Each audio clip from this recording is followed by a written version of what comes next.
Hello guys, नमस्कार। स्वागत है आपका हमारे आशा ऑनलाइन क्लासेस प्लेटफॉर्म पर।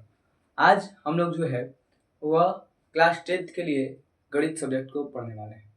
हाँ, वही गणित जो सभी बच्चों का कठिन सब्जेक्ट होता है, जिसमें सभी बच्चों का क्रॉस लगता है, जिससे सभी बच्चे डरते हैं। उसमें हम लोग बहुत ही ईजी तरीके से पढ़ने वाले हैं। और हमारा जो गणित में जो लक्ष्य रहेगा वह कितने का रहेगा? तो हमारा जो गणित में लक्ष्य रहेगा वो 100 आउट ऑफ 100, यानी कि 100/100 का लक्ष्य हमारा गणित में रहेगा।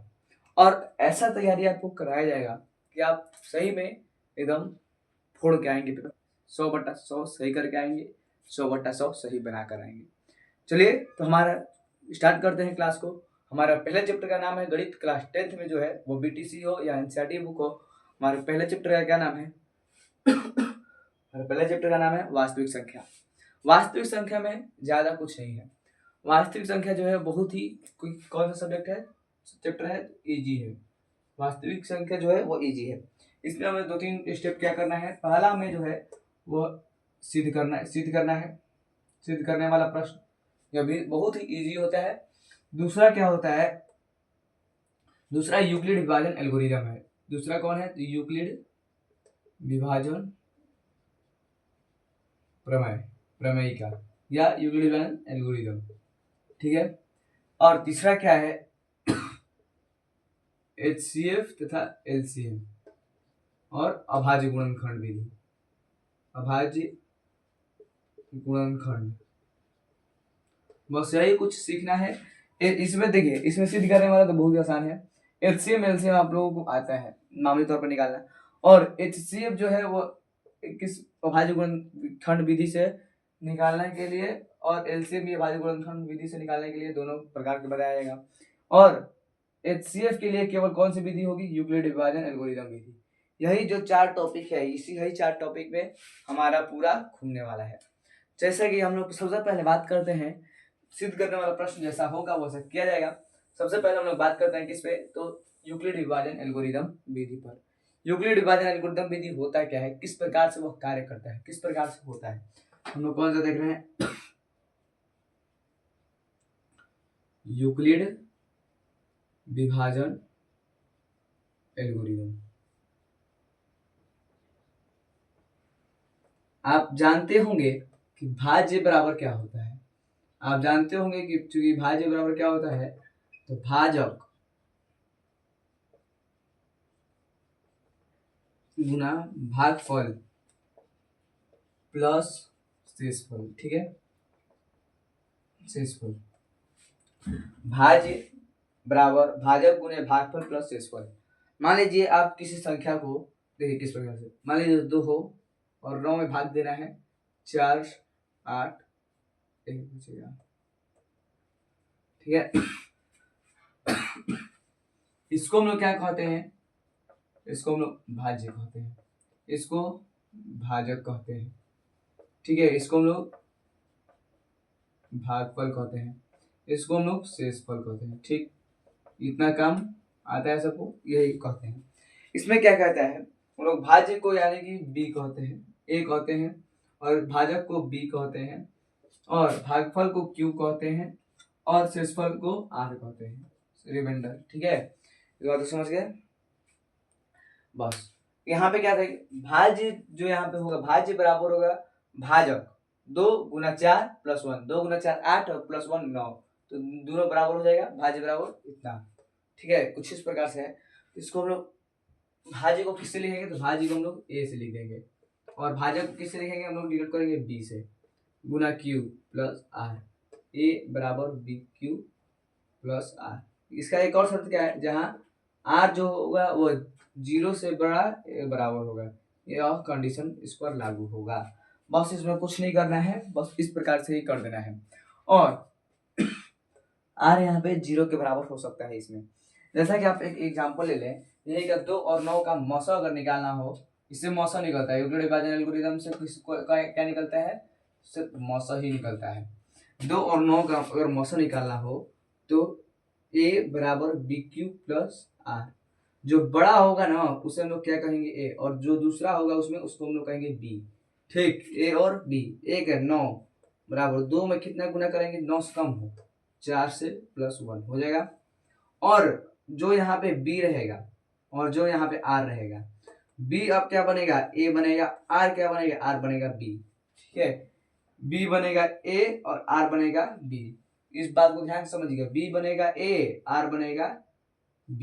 ठीक, यहाँ पे b की जगह b जो है उसको a लाएंगे और यहाँ पे r क्या है 1 गुना क्या आएगा 2 प्लस 0। जब तक r जो हो जाए वो 0 के बराबर नहीं हो जाए तब तक उसको क्रिया करते रहना है, उसको क्रिया करते रहना है जब तक सॉल्व नहीं हो। और जो लास्ट में यहाँ पे b, जो लास्ट में वैल्यू आए b आए, या इसे को हम लोग कहते हैं अंतिम भाजक, इसी को हम लोग कहते हैं अंतिम भाजक। जो अंतिम भाजक आए उसी को हम लोग कह देंगे HCF यानी कि मौसब। हमारा कितना हो जाएगा, तो मौसब बराबर 1। ठीक है, इस प्रकार से हम लोग करेंगे पूरे इस विधि को आप समझ गए। ध्यान से इस विधि को समझ लीजिए, बहुत इजी है और यह एग्जाम में पूछा जाता है। एग्जाम में लगभग पूछा जाता है, यह 1 नंबरिया में 2 नंबरिया में पूछा जाता है। चलिए तो हम लोग प्रश्नावली को स्टार्ट करते हैं तो और आपको अच्छा से समझ में आएगा। प्रश्नावली कितना, प्रश्नावली 1.1 जिस प्रकार से होगा तो उस प्रकार से आपको पढ़ाया जाएगा आगे। प्रश्नावली 1.1 देखते हैं क्या दिया है क्वेश्चन।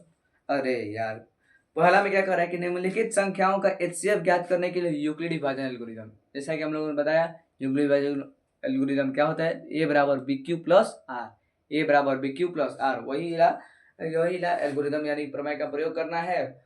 और जैसा कि पहला क्वेश्चन क्या दिया है, पहले लिख देते हैं प्रश्नावली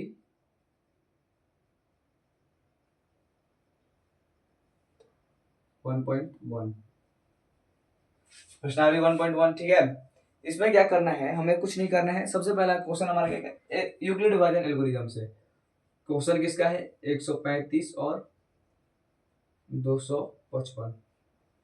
ठीक है, चूंकि यहाँ क्या दिया है, यहाँ हमने कहा था जो सबसे बड़ा होगा उसे हम लोग क्या मानेंगे, जो सबसे बड़ा होगा उसको हम लोग a मानेंगे यानी कि 255, और जो छोटा होगा उसको b मानेंगे यानी कि 135। ठीक है, यहाँ पे लिख देंगे चूंकि यूक्लिड विभाजन एल्गोरिथम से, चूंकि यूक्लिड विभाजन एल्गोरिथम से a बराबर BQ प्लस आर, a का मान 255 बराबर 135 गुना 1 प्लस 90। इस प्रकार से करेंगे, 135 में गुना करेंगे, 135 उससे छोटा होगा 90। ठीक, या इसको हम लोग बता रहे हैं कैसे, मान लीजिए 135 से जो है वो 255 में भाग देंगे, एक बार में जाएगा 135, 90 बचेगा। जो यहाँ पे होगा इसको गुना कर देंगे और इसको जोड़ देंगे।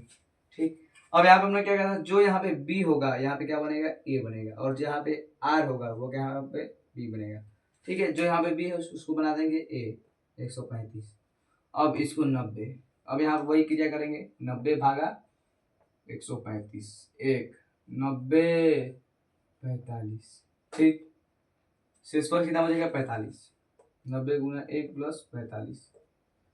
फिर यहाँ पे इसको कर देंगे a बना देंगे और इसको हम लोग b बना देंगे, तो 90 बराबर 45 गुना 2 प्लस 0, इसको कर देंगे 45 से रफ है 45 और 90।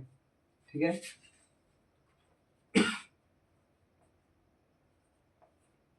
ठीक है, कुछ इस प्रकार से होगा। और जब यहाँ पे r बराबर अगर 0 आ जाए, लास्ट में r बराबर क्या आ जाए, r बराबर 0 आ जाए, तो जो यहाँ पे b होगा, जो यहाँ पे b होगा वही आंसर हो जाएगा, यानी कि इसको हम लोग अंतिम भाजक कहते हैं। अंतिम भाजक, चूंकि अंतिम भाजक बराबर 45 इसीलिए HCF बराबर 45 आंसर, समझिए, इसलिए HCF बराबर 45 आंसर। कुछ इस प्रकार से हम लोग यूक्लिड विभाजन एल्गोरिथम विधि से सॉल्व करेंगे क्वेश्चन को। अब दूसरा क्वेश्चन है 196 और 220। अगला क्वेश्चन क्या है, 196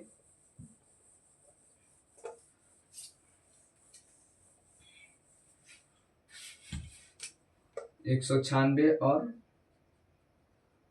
38,220। या इसमें क्या करेंगे, इसको हम लोग क्या मान लेंगे, इसको हम लोग बी मान लेंगे छोटा है, और इसको हम लोग ए मान लेंगे, और यूक्लिड डिवीजन लिख देंगे इसी प्रकार से कि यहाँ ए बराबर 38,220 और बी बराबर 196। ठीक है, बी बराबर 196, और चूंकि यूक्लिड विभाजन एल्गोरिदम से ए बराबर बी क्यू प्लस आर। ठीक है, यहाँ पे ए का वैल्यू कितना लगेगा, 38,220 रख देंगे, और बी का वैल्यू करेंगे तो 196 है, तो 196 गुने 195 करेंगे तो 38,220 आ जाएगा। तो शेषफल हमारा 0 हो जाएगा। अगर हमारा शेषफल 0 होगा, जो बी में होगा उसी को हम लोग आंसर लिख देंगे, यानी कि इसका आंसर बी होगा। जो बी का वैल्यू कितना था, 196, तो हमारा वही आंसर हो जाएगा, 196 ही हमारा आंसर हो जाएगा। इस बात को समझ गए। अगला क्वेश्चन भी है, इसमें क्या 867 और 255, 867 और 255। जो यहाँ पे बड़ा है उसको ए मानेंगे, और जो छोटा है उसको बी मानेंगे। ठीक है, इसको हम लोग करेंगे ए और बी। तो चूंकि यूक्लिड विभाजन एल्गोरिदम से यहाँ ए बराबर 867 और बी बराबर 255, चूंकि यूक्लिड विभाजन एल्गोरिदम से क्या लिखेंगे, यूक्लिड विभाजन एल्गोरिदम से ए बराबर बी क्यू प्लस आर। ए का वैल्यू कितना दिया है, 867, ए का वैल्यू 867। तो कितना गुना करेंगे, तो इसको हम लोग भाग दे देंगे, 255 गुना भागा 867, तो हमारा 3 बार में जाएगा, कितना जाएगा 3 बार में 765। ठीक है, हमारा कितना बचेगा, तो हमारा 102 बचेगा शेष। तो यहाँ पे क्या लिख देंगे, 867 प्लस 102। ठीक, फिर यहाँ पे जो b है उसको हम लोग क्या बनाएंगे, a बनाएंगे, और यहाँ पे r जो है उसको हम लोग क्या बनाएंगे, उसको हम लोग b बनाएंगे। 255 बराबर 102 गुना 2 प्लस 51, और 102 बराबर 51 गुना 2 प्लस 0। अंतिम भाजक क्या है, अंतिम भाजक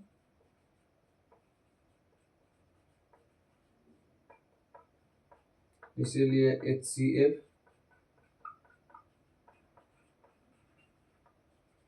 बराबर क्या आंसर हो जाएगा। ठीक है, इस प्रकार से समझ गए।